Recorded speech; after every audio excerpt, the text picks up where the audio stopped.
El nombre de los millonarios, o millonarios, perdón, para equipos deportivos en Colombia tienen una tradición futbolera, pero en Cartagena de Indias durante 3 etapas diferentes también hubo un equipo muy popular con este nombre.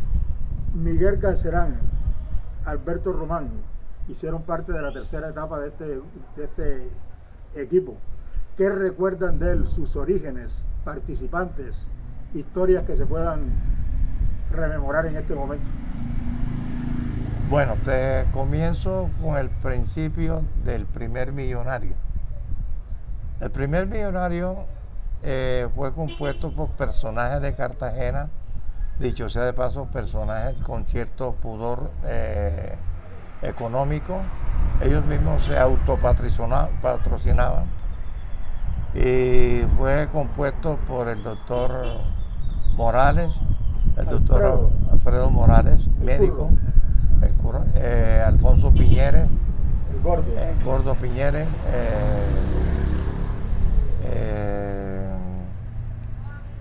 Gastón Calvo Núñez, periodista muy famoso aquí en Cartagena.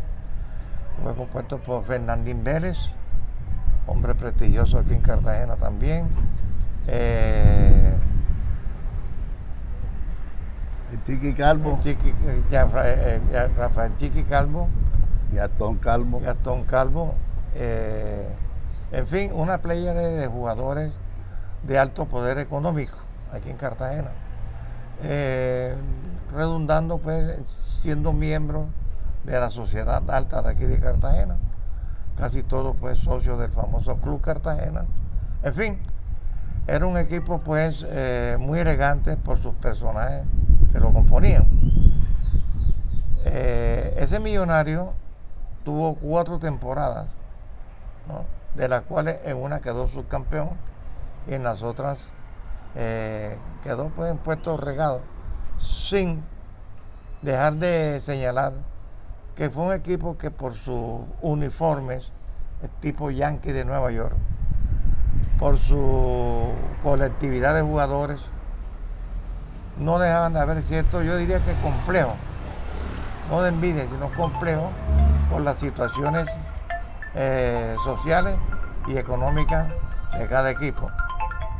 Entonces, para toda esta situación, decidieron de la noche a la mañana en retirarse, porque ya entonces habían muchas cosas que se veían pues adrede en una forma de atropellar la figura o el personaje de millonario.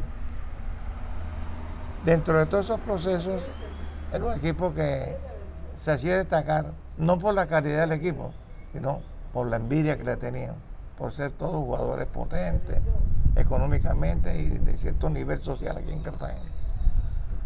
Pero ahí ya fueron decreciendo en popularidad y todo, hasta que por fin se desbarató el equipo millonario inicial. Después sacó un segundo millonario con unos peloteros como Humberto Chombo Román, Hernando Vitola, Mario Vitola, Hernán González Yac, Severo Ballesteros, Elías Pinedo. Elías Pinedo también, otro jugador también. Carlos Malo es Pedro Malo. Pedro Malo también, en fin. Pineda. Ese es Pineda, el que decían Platanito. Platanito Elías Pineda, Platanito. Tío de la María Mulata, por cierto. Es correcto, sí. Entonces ese segundo millonario se conformó y tuvo una que muy buena actuación. Tuvo gente que representó en ese entonces a Colombia, como fue Hernando Vitola en un Mundial de México, Gastón Calvo Núñez, el Chiqui Calvo. En fin, fueron peloteros que también supieron distinguirse.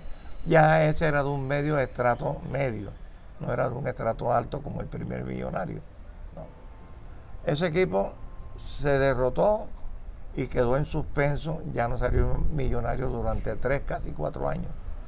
En el año 1962 salió el tercero y último millonario, Ese tercero y último millonario estaba compuesto por jugadores como mi persona, Miguel Garcerán, Alberto Román, José Miguel Corpa, Hernán González Yac, Jairo Castro, Humberto Martínez, Víctor Turpin, Mauri Martínez, Víctor Turpin, Nando Torres, un Romero, ¿recuerdas? Romero, Félix Romero, estuvo también, fue concejal, ¿no? sí, estuvo también este muchacho Flores, Miguel Ángel Flores. Nando Flores.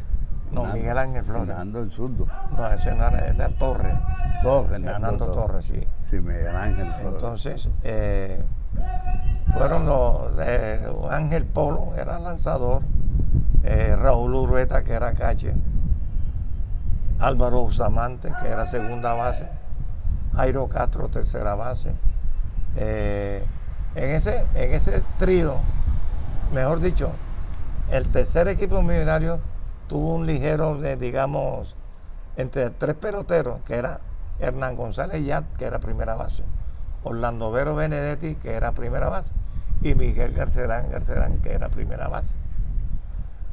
José Valdiri era el manager de Millonarios ese entonces. En el primer juego puso a primerear a Orlando Vélez. Tuvo una muy buena actuación. Maestro, un poquitico estamos en una entrevista. Entonces, el señor Orlando Vélez tuvo una muy primera buena actuación. Batió de 3-2, 2 tuve. Y bueno, el segundo juego lo sentaron y José Valdiri Mare me colocó a mí. El primer turno mío fue un jonrón que se lo batí al señor Raúl Chino Lengua, pitcher del Terminal. El Chino Lengua. Jugó en la Águila también. Entonces, posteriormente, el señor Hernán González ya dice, si Orlando Vélez batió de 3-2, Miguel Garcerán su primer turno jonrón, ¿yo qué voy a hacer aquí? Se retiró Hernán González ya del equipo millonario. Resentido porque no lo tuvieron en cuenta. Ese fue un año que se inició el tercer millonario en el año 1962. Jugaron 1962, 1963 y su última temporada fue 1964. Ahí finiquitó la existencia del equipo millonario. Cuando ya se retiró el millonario, luego entonces ya vino el embrague de los otros equipos, que salió el Deportivo Lesa, el Conastil, Terminal, Gavilanes, sí, una cantidad de equipos que al conjuntarlos sumaron 12 equipos en la primera categoría de ese entonces, destacándose lógicamente 3 equipos poderosos como era la Universidad de Cartagena, que en ese entonces la Universidad de Cartagena, quien jugaba con ellos, le ayudaba a dar la matrícula para estudiar profesión que escogiera el pelotero. Eso era por cuenta de la Universidad de Cartagena. Entonces estaban como poderosa Universidad de Cartagena, Conastil, Terminal, ¿y cuál era el otro? El Lesa, el Deportivo Lesa. Cuando ya se armaron esos equipos, quedaron como pequeños equipos los Gavilanes, el Águila, el Semaní, el Baracá, eran los equipos que nos consideraban de un bajo nivel técnico, llamémoslo así. Pero sin embargo, habían siempre encuentros fuertes, como era decir, Águila Terminal. En el Águila Terminal, modestamente, yo era uno de los lanzadores del equipo Águila, modestamente tenía una cierta cualidad. Y en el año 1966 quedamos campeones contra el Terminal. Águila. El Águila, sí. Por lo que usted está escuchando, eso era Goliat contra David contra Goliat, porque terminaron el equipo y el Águila era un equipo muy débil. De San Diego. Exactamente, sí. Con decirle pues que la junta directiva del Águila se componía de un señor que vendía lotería y su aporte como directivo era un quintico Lotería Bolívar en ese entonces. Para si se lo ganaban, los fondos fueran para el Águila. Es decir, un grupo de directivos. Filántropo pobre, digámoslo así. Exactamente, sí. El presidente Agustín Villar En Villar. era un señor De bigotín. joyero, humilde totalmente, y era el presidente del Águila. En una ocasión, hablando de mi persona, la junta directiva del terminal, incluyendo el gerente, me llamaron a mí a la administración del estadio, ¿no? Y entonces, el Capi Castillo, que era el manager, un hombre bastante disciplinado y muy teso, muy templado, yo era su estrella favorita en ese entonces. Él se puso celoso cuando vio que el terminal me citó a mí a la administración del estadio.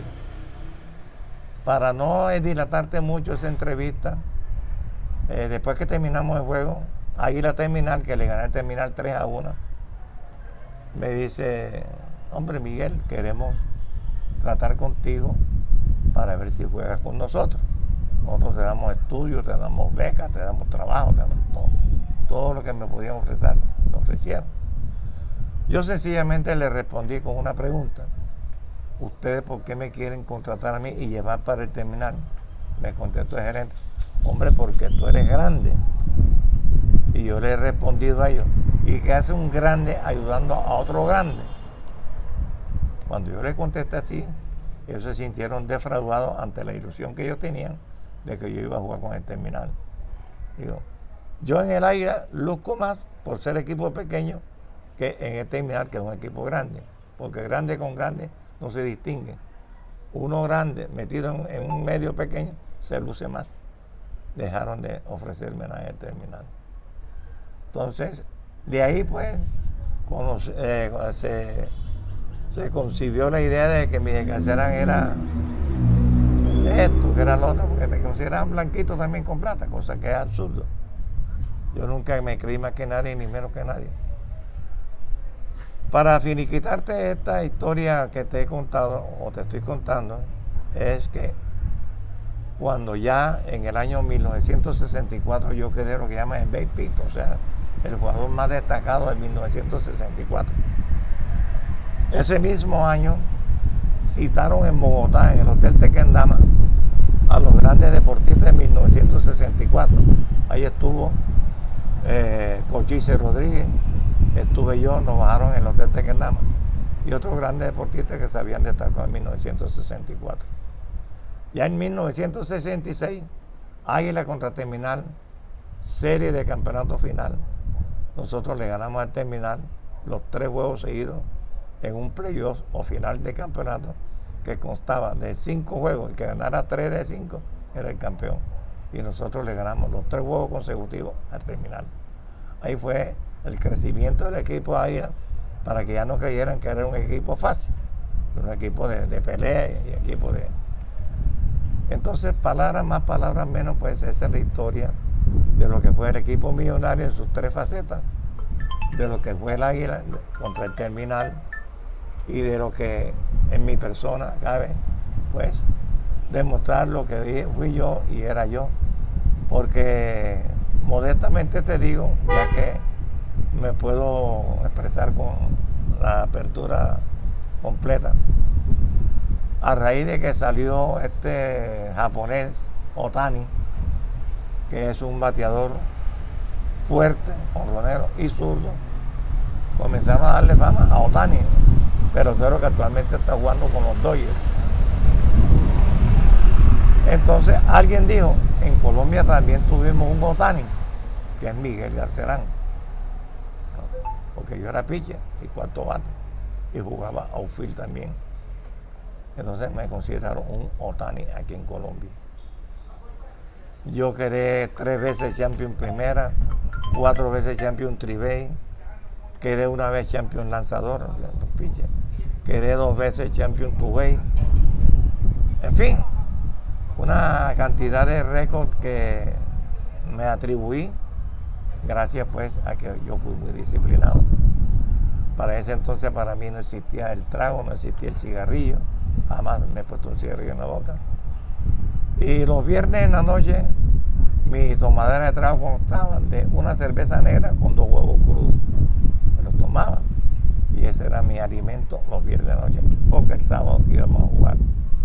A veces íbamos a jugar a primera hora, o sea, a la 1 de la tarde, y mi almuerzo era una jarra de limón, de agua panela con limón. Mire, yo tengo una confusión porque yo jugué primero en el Águila. Sí, tú jugaste en el Águila. En el Águila jugamos juntos también. Claro. Entonces, ¿eso fue en qué año, Miguel? Pero no me acuerdo. El año que tú jugaste con el Águila fue en 1959. En el 59, pero en el 60 yo jugué con Millonarios. Correcto. Que el Capi se molestó conmigo porque me llevó para allá Pico Martínez. Sí, pero tú estás, perdona que te corrija, en el 60 no pudo ser porque el tercer Millonario salió en el 62. Tú jugaste el primer año de Millonario. ¿Qué fue en qué año? 62. Yo estaba en Bogotá. Te fuiste para Bogotá después. Me fui a fin de año. Yo ahí tenía un vacío correcto, de sí. memoria. Bueno, una pregunta para ubicarnos temporalmente. ¿En qué año sale el primer Millonario? Bueno, esa ha sido una pregunta que me cogiste. Aproximadamente. El primer Millonario salió por ahí en 1951 más o menos. O sea, yo tenía 8 años de edad cuando salió Millonario. 51. Estaba en el colegio de La Salle. ¿En dónde jugaban? Jugaban en el estadio 11 de noviembre y en la Cabaña. Todavía existía la Cabaña. Porque el estadio 11 de noviembre fue inaugurado en 1947. Sí. ¿Correcto?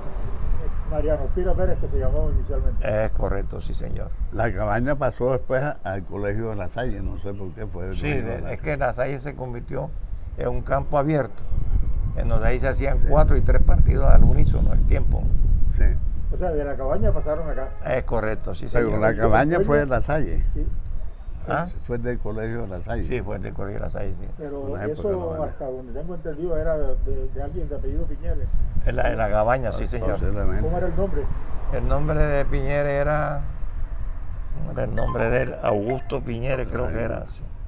Sí, Augusto Piñeres. Sí. Augusto Piñeres. Augusto Piñeres, sí. Y el Colegio de La Salle se va en el año 61 del centro. Hacia la loma donde... No, se fue antes porque yo salí en el 61 de No, la... en enero del 61 es el primer año allá. Construido en la famosa loma del doctor. Yo me gradué en el 61 en La Salle, Sí. en la loma. Que fue el primer año. La que- primera promoción. Es que te explico. Sí, La Salle salió de ahí sí. 1959 Eso. hacia la loma, Pero yo, o sea, en la calle de la Factoría. tengo un documento en donde dice que el primer año, la convocatoria a primer año del colegio acá en el año 61. La ¿Año primera qué? promoción, 61, en enero del 61. Esa fue ya prácticamente la inauguración del colegio. la primera promoción del colegio de La Salle de la Loma fue la nuestra, 1961. Claro, O sea que tuvimos que estar en el 60. más o menos, sí. Porque es que fíjate, un hecho muy Quinto luctuoso bachillerato. en Cartagena, la muerte de Quintero Milanés. Eso fue allá en la Estaba factoría. estudiando, año 60, que muere en agosto. Sí, Estudiaban aún en el colegio de La Salle. De la calle Factoría. la calle, sí, claro. la calle de la Factoría. Entonces, No se me olvida el hecho, Entonces no pudieron estar sino a partir del 61. 61. O 61. sea, comenzamos el año allá y lo terminamos. La primera promoción En enero del 61. 61 empezó acá, Es correcto. construido por Sí. Civilco, la loma hecha por el constructor de Sistá, abuelo de los Martínez Sistá. Exacto, Sí. sí, señor. Miguel, y en esa época de los inicios de Millonarios, había ese conflicto social Sí, bastante. más agudo que el de ahora, 1000 veces más. Mil Porque veces, es que la sí. sociedad de aquí de Cartagena muy cerrada. era muy cerrada. Eso, digamos, te veían a ti. Por encima del hombro. La Salle fue un colegio, Elitista. hablando de institución, elitista al 1000%. Mil por mil, ahí No aceptaban hijos naturales. Eh, Si tú eras hijo natural, no te aceptaban, ¿no? Entonces, para los que no éramos de la alta sociedad, en mi caso, a uno le sirvió mucho. Y te digo por qué nos sirvió. Porque hoy en día, todavía esos señores que estaban arriba, como el caso de Humberto Tico Rodríguez, como el caso del difunto, que muchos fueron ahí y muchos salieron a ser gobernadores y alcaldes de Cartagena, egresados del Colegio La Salle. Toño Pretel Martínez. No, la élite cartagenera política de esa época salía de La Salle. De La Salle. Era como de las Javerianas en Bogotá salían los presidentes. Entonces, de ahí hoy en día, todavía hoy en día, cuando yo me veo con aquellos señores, nos abrazamos y nos consideramos como cuando estábamos en La Salle. ¿No?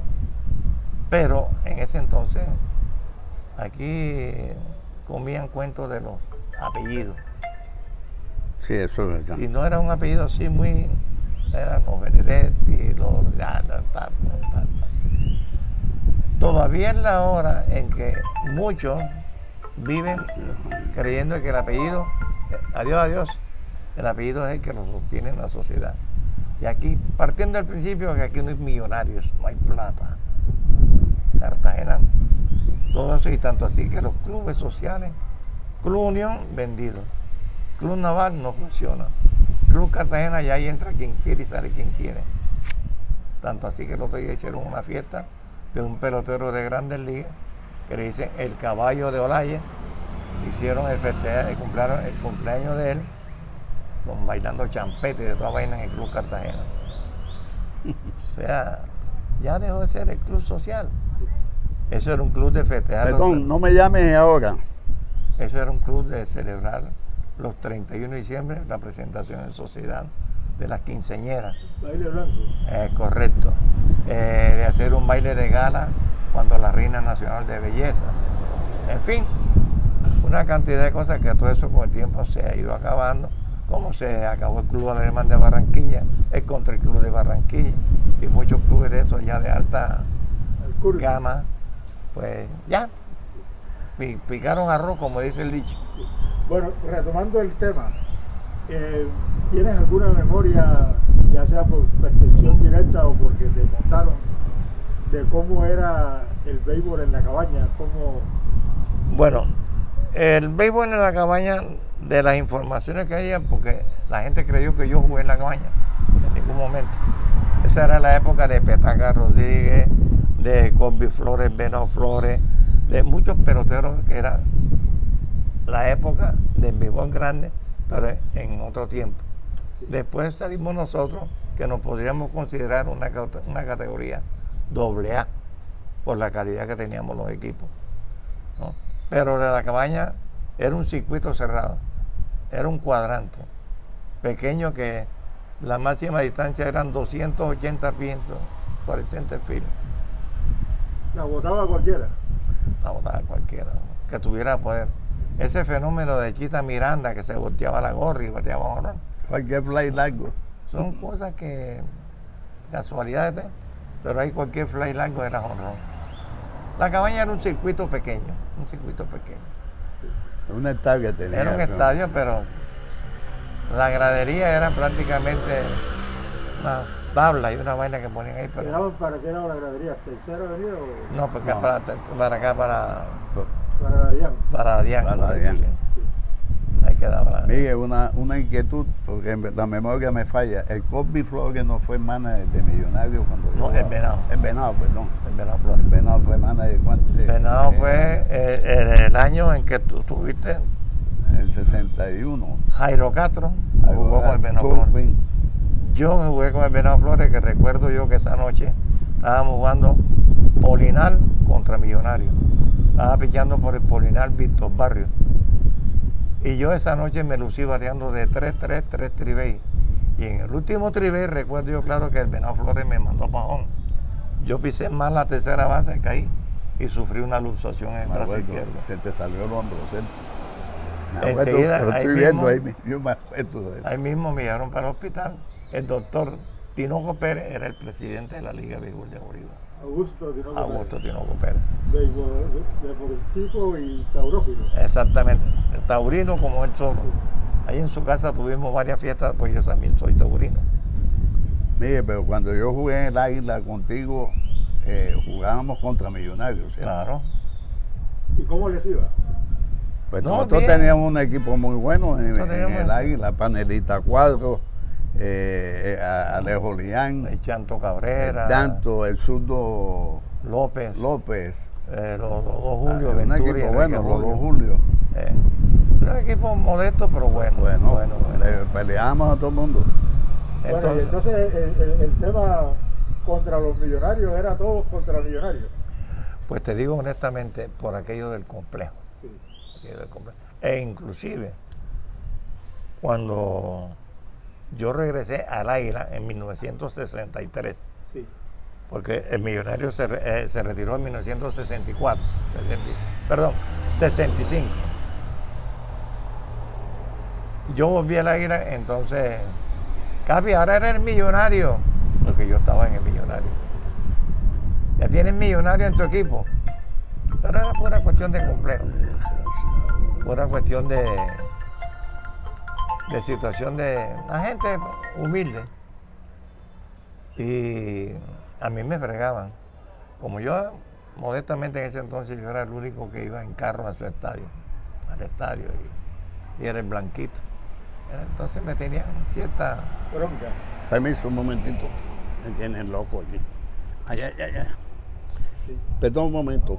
No te puedo atender, yo te llamo en 10 minutos. Sí. Pero entonces, sí, yo, uniformado, le tuve que decir a todos, hombre, aquí yo soy un pelotero más. Yo no soy ni Miguel Garcerán, ni el blanquito, ni el querido, ni el de plata. Aquí todos somos iguales. Lo único que sí les voy a pedir es que yo no acepto la falta de respeto, que me saluda a tu mamá, que dile a tu hermana que se me quedó el pantalón chi. Son chanzas que se dan. La gente trató 3, 2, 1, 0. Conmigo eso sí hubo un respeto absoluto, porque yo desde un principio se las canté. Entonces ya la gente aprendió a respetarme, y el Capi Castillo, que era un tipo demasiado recto en sus cuañas, él dijo, aquí el que falte respeto se larga del equipo, el Capi, con mucha tenacidad y con mucha personalidad. Así que no hubo problema en mi estadía en el Águila, tanto así que yo jugué 17 temporadas con el Águila. Bueno, nombres que resaltar, anécdotas dentro de todo este entramado de la historia beisbolera de la ciudad de ese tiempo. Bueno, si hablamos de mi época, sobresalieron bastantes jugadores. Sí. Y yo soy de los que hoy en día yo pregono de que si para la época de la nuestra hubiese habido asistencia de los scouts de los Estados Unidos, yo creo que más de 10, 15 hubiésemos firmado. Tal vez más. Inclusive me meto yo, porque yo tenía las cualidades como primera, como field y como bateador, porque yo era un cuarto bate y era fuerte. Hasta yo hubiera firmado. Así no hubiera llegado a Grandes Ligas, pero hubiese sido un paso para yo quedarme allá en los Estados Unidos. Yo pienso que sí, hubo mucha gente de unas calidades enormes. No, normalmente comienzan nombrando siempre a Beleal, fue un magnífico pelotero, tremendo pelotero.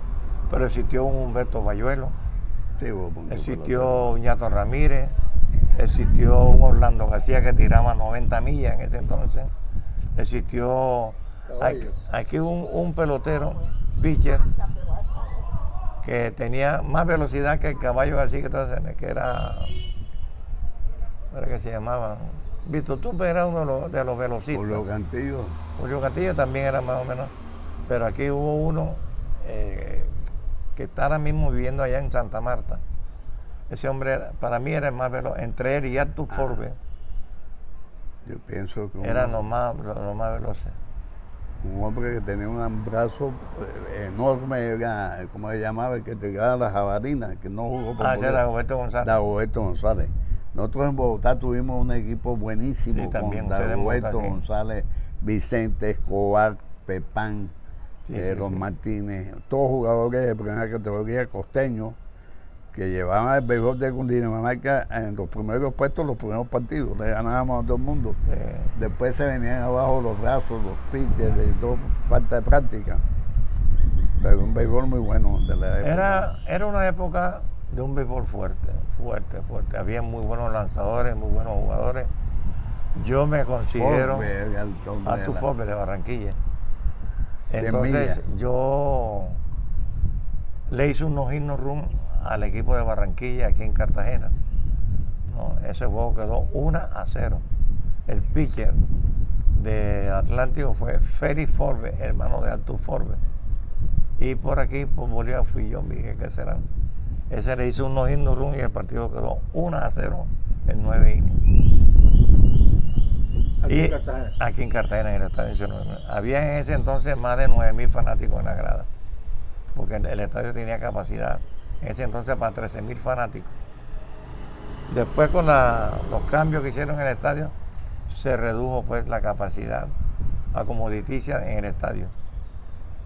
Pero ese año también yo quedé como champion tribay, quedé con un no-hit no run a la cabeza. Y anécdotas pues que no se olvidan. ¿Tú recuerdas un partido contra Panamá? Estaba el estadio llenísimo. Sí. Que Bustamante no jugó porque estaba en la segunda base, pero no me acuerdo si fue el Águila, el equipo que se enfrentó con los panameños. No, eso fue el Águila. Bueno, tú estabas ahí. Yo estaba ahí en el Águila, sí. Que Jairo Castro batió un triple. Así es. Sí. ¿Te acuerdas de eso? Sí. Eso. Yo he perdido la memoria. Eso fue muy grande. Sí, el estadio Buenos no días, cabía mi amor. una pulga ahí. Entonces, oyeron, y cuando aquí venía en ese entonces el Coral Gabriel, una conexión que consiguió Orlando Vélez Benedetti de traer el Coral Gabriel de Miami o de Florida para acá, hubo varios intercambios con el Coral Gabriel. Entonces hay veces, como el Coral Gabriel era un equipo fuerte en esa época, era mucho más fuerte que nosotros. Entonces siempre había una especie de selección y nombraban a managers, y bien sea Manía Torres, bien sea el Loco Ruiz, que por cierto con el Loco Ruiz tengo una anécdota, lanzando contra el Coral Gabriel. Estábamos jugando 11 innings y el partido iba 1-1. En el 12º inning yo abrí con una base por bola, lanzando contra los gringos. El Loco Ruiz era un estratega muy astuto, muy celoso. Él entró al pitching play y me dice, con el término cubano, coño chiquito, te estoy notando agotado. Entonces yo le he contestado un poco medio grotesco. Dice, coño loco, tú las tienes bien puestas. Me vas a sacar a mí después de 11 innings. No, déjame, o pierdo o gano. Él se entusiasmó tanto con esa decisión mía. Dice, bueno, ok chiquito, métele los cojones, ya saben. En fin. Y yo termino ganando el juego 2-1 en el 13º inning. ¿Por qué ganó? El pitcher de Coral Gabriel era un señor Warren Buckley. Ese hombre medía como 2 metros y de una contextura fuerte. Ese señor era una velocidad espantosa que no estábamos acostumbrados a verla aquí. Viene, se envasa Pintuco y Arena por un white pitch, o sea, una bola que no pudo atajar el catcher. Llega a primera, se va a segunda base por un white pitch. Y Oscar Luis Gómez después mete un batazo por sobre la tercera base y entra el Pintuco y Arena de segunda home. Y ahí dejamos en el terreno de juego al Coral Gabriel. Ganamos 2-1 en 12 innings. Es una anécdota también que fue muy diciente para mí, porque salí como pitcher ganador en 12 innings, 13 innings contra el Coral Gabriel. Miguel, en esa época también lanzó Pacho Pareja contra ellos. Contra el Coral Gabriel, Pacho Pareja lanzó un juego y le ganó. Y le ganó también. Sí, señor. Francisco. Bueno, más anécdotas. No, Miguel es la Biblia porque tuvo una trayectoria enorme en el béisbol de Bolívar y de Colombia. Sí. Como dijo él, debía estar en el Hall de la Fama si aquí estuviera un Hall de la Fama. La verdad es una cosa que yo te digo sinceramente, para mí el béisbol era una fiebre. Yo era un enfermo para el béisbol. Yo estuve en una de las partes de mi béisbol, yo ejercía la profesión de visitador médico. En ese entonces no era empleado ni de Terminal, ni de Conatil, ni de Escuela Romana, ni de Iglesia de cuestiones. Por lo tanto, para mí ir a practicar era un problema, porque yo no tenía permiso para practicar. Y hay de que yo me volara de mi oficio para ir a practicar. A veces yo iba encorbatado, porque en ese entonces a nosotros los visitadores médicos nos exigían la corbata. Y eso daba risa, verme bien combatado. En esa época era una pasión, Sí, un honor jugar béisbol, ¿no? Y era uno ídolo del pueblo. El Y- pueblo idolatraba a los beisbolistas, Sí. más que ahora, pienso yo. y el Capi Castillo era un hombre que Caramba. me decía, Lacillo me decían por lo que yo tengo un tío que fue Monseñor Cacerán, me decían Lacillo por la sotana. Ve un ratico, porque es que los peloteros no van a la semana y apenas viene a jugar, lo ponen a jugar, porque esa era otra de las insidias que los peloteros metían. No viene a practicar y lo ponen a jugar. Y eso provocaba una cierta roce con el Capi Castillo y los peloteros. Entonces yo hacía el sacrificio de ir en combatado a practicar con el barrio. Eso para mí era difícil, pero para el Capi era satisfactorio. Entonces, el mal de muchos, alegría de otros, ¿no? Bueno, ¿cómo se vivía la rivalidad con los equipos de Barranquilla, con la afición de Barranquilla, tanto aquí como... Bueno, eso era una rivalidad seria y fuerte. Enorme. Seria y fuerte. Aquí venían, entre la gradería y la caseta, 5 emisoras transmitiendo los partidos. 5 emisoras. 2 de Barranquilla y 3 de aquí. Y eso era que desde temprano ya se instalaba en la gradería. Tú no lo vas a creer. En Barranquilla una vez nos bombardearon a piedra en la plazoleta del estadio, el bus de nosotros. Y después aquí se le respondió en la misma forma. Era una rivalidad fuerte. Que cuando nos embarcábamos en el bus, sube los vidrios y no sea que una piedra te vaya a fregar. Era una rivalidad fuerte, fuerte. Ellos llegaron a una época cuando nos quitaron el título en Medellín. Eso fue en 1900,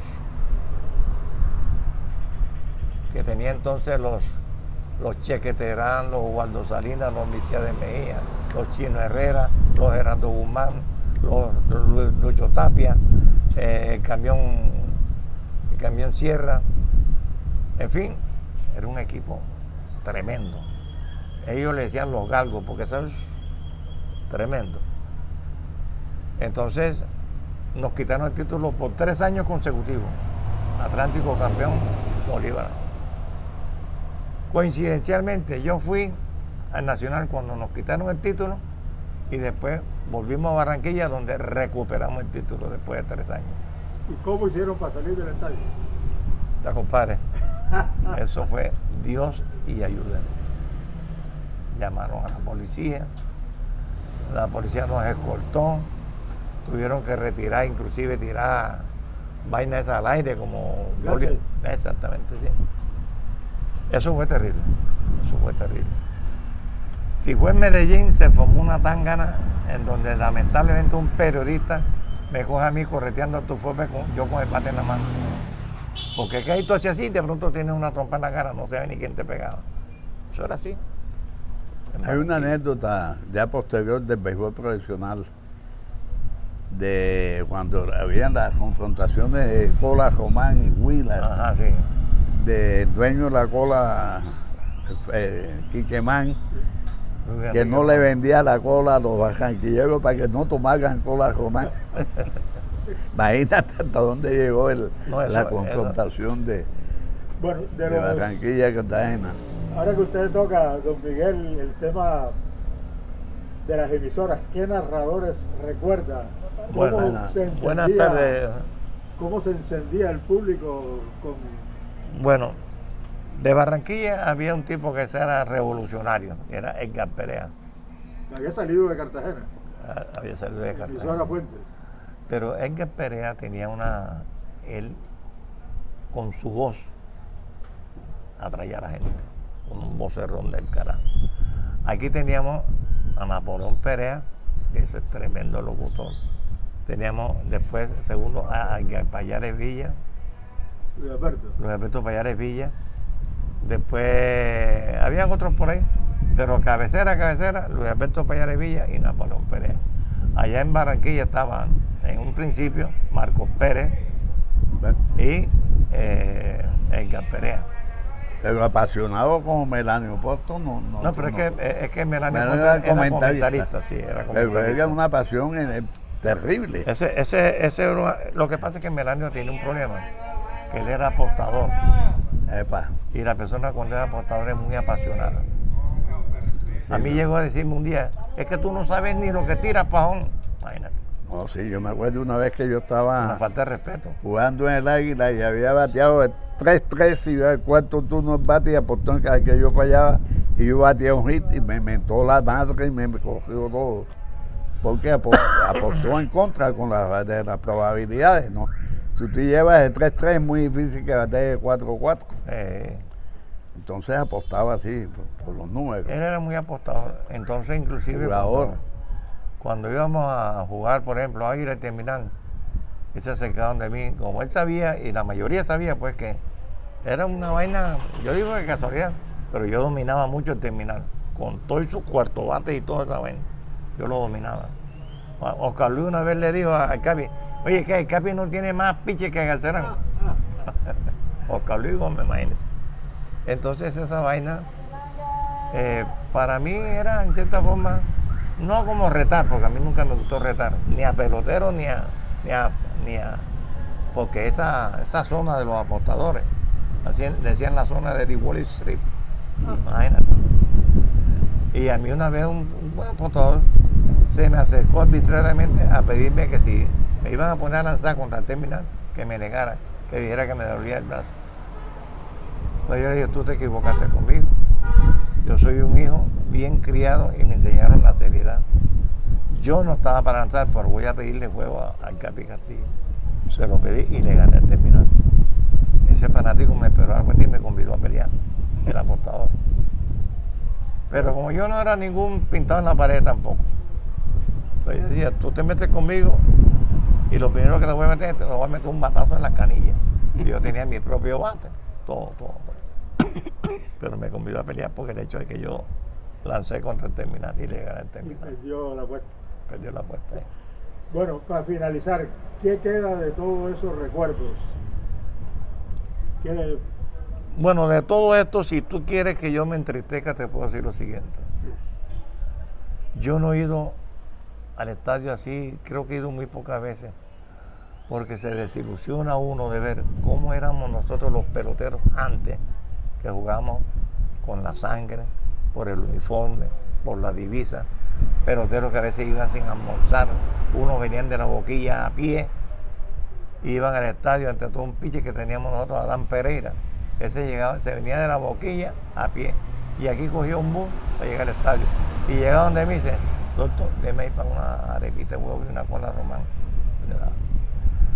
Para que vea usted, es decir, los sacrificios que se hacían para llegar a jugar. Entonces, yo hago la confrontación de los peloteros hoy en día. Eso echaron a perder béisbol porque estaban en la puerta pendiente a que llegara la novia y todas esas cuestiones. Lo contrario de uno. Uno iba embuido hacia el dogado a practicar y a concentrarse en los peloteros. Entonces, esa falta de, digamos, de amor hacia la divisa, ¿cierto? Eso se perdió hace rato. Eso comenzó a mí a desanimarme.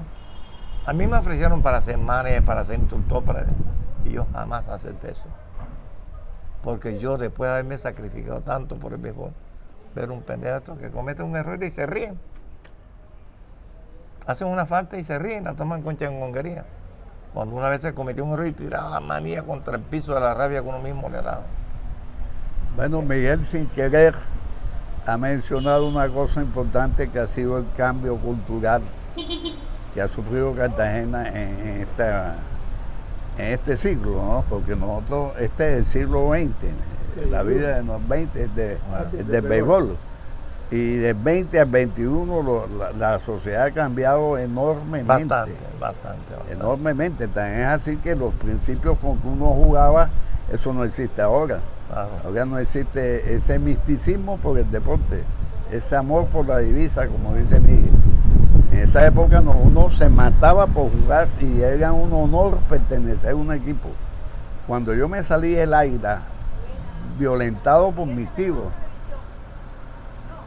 que me obligaron a jugar el millonario, el Capi Castillo no me habló más, peleó conmigo, porque él me formó a mí en las pequeñas ligas, digámoslo así, y me firmó para jugar en primera categoría, que era la meta de todo beisbolista en Cartagena, llegar a la primera, es cierto, Mico. Sí. Eso es un honor, ser jugador de primera categoría es un título.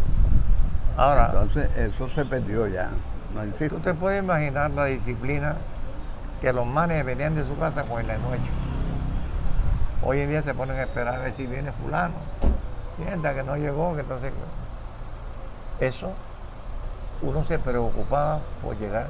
Yo tenía una cualidad, bueno, son cuestiones de autocomportamiento. Disciplina. Exactamente, ya tú lo has dicho. Yo cogía, cuando íbamos a jugar segunda hora, yo cogía el juego anterior por la radio. Cuando era el cuarto inning, y tenía carro. No era que tenía que irme en bus. Yo al cuarto inning salía para el estadio. Y cuando me tocaba primera hora, pues decía a las 9, ya yo a las 8 arrancaba para el estadio. Entonces son formaciones que uno se da y se considera pues que uno está cumpliendo con lo que se comprometió. Cosa que hoy en día no sucede. Si llego tarde no importa. De todas maneras, yo soy bueno y me tendrán que poner. Antes yo decía, como yo soy el bueno, tengo que llegar de primero. Y eso era lo que yo hacía. Y el Capi Castillo, todo eso eran alabanzas para mí cuando se iba a hablar de mi que serán. Pelotero más cumplido. Yo una vez me gané el premio, el pelotero más cumplido, que lo hizo la Junta Directiva del Águila. Entonces ellos hicieron una vaina para premiar o gratificar algo. Pelotero más cumplido en mi casa y después siguen los dos hermanos Julio. Pero era el respeto, la disciplina que uno se autofomentaba en ese campo, en ese entonces. Y de verdad pues que yo te agradezco esta entrevista porque me ha hecho a mí memorizar cosas del pasado y ojalá hubiese tenido yo activo la autobiografía que yo tenía ahí. Tengo una anécdota. Que se comió el comején. Pero parecían gusanos los hijos de madre. Eso no es gusano. Yo lo tuve que, con un veneno que tengo ahí especial, que lo compré en mi corral. El último anécdota que te voy a contar fue una vez jugando Águila Cola Román. El Capi me puso a lanzar a mí. Y como cosa rara, yo lancé 15 bolas consecutivas. O sea, llené las bases. Y el tercer bateador de ese lo puse con 3 bolas sin strike. O sea, 12 más 3, 15. 15 bolas sin poner un strike. Cuando el Capi Castillo entró a ver qué pasaba, le gritaron desde la grada. El famoso delegado de Colombia, Clemo Haida, le gritó desde la grada del Capi Castillo: ¿hasta cuándo vas a tener a tu marido ahí? Eso ensoberbeció el Capi Castillo, porque él salió dispuesto a cambiar de posición. Termina, demuestra que tú eres un varón. Y he sacado el 0. Ese sí lo tengo ahí en el periódico. Ahí tengo un periódico donde tengo esa leyenda. Y el Capi me dejó y saqué el 0 y ganamos el juego. Bueno, don Miguel Garcerán, don Alberto Román, muchísimas gracias por esta remembranza. ¿Algo más que decir? ¿Algo que yo no haya preguntado? Hombre, para mí ha sido un orgullo escuchar a Miguel y no quise participar porque las vivencias de Miguel son tan importantes que no se puede opinar ni criticar nada de lo que él dice porque es un rigor histórico y verdadero de lo que fue el béisbol de la época. Don Miguel. No, y también pues Alberto fue un hombre, él ahí donde usted lo ve, fue un hombre amoroso hacia el béisbol y le fascinaba. Él por cuestiones de estudio tuvo que ausentarse del béisbol bolivarense, pero fue un pelotero que tuvo su destaque aquí en Bolívar y era virrioso, que era lo más importante. Y aparte de eso fue compañero de La Salle, gran amigo. Alguna que otra cervecita aisladamente nos la tomábamos, pero entre él y yo siempre hubo una alianza deportiva. Bueno, muchísimas gracias. Le agradezco a usted.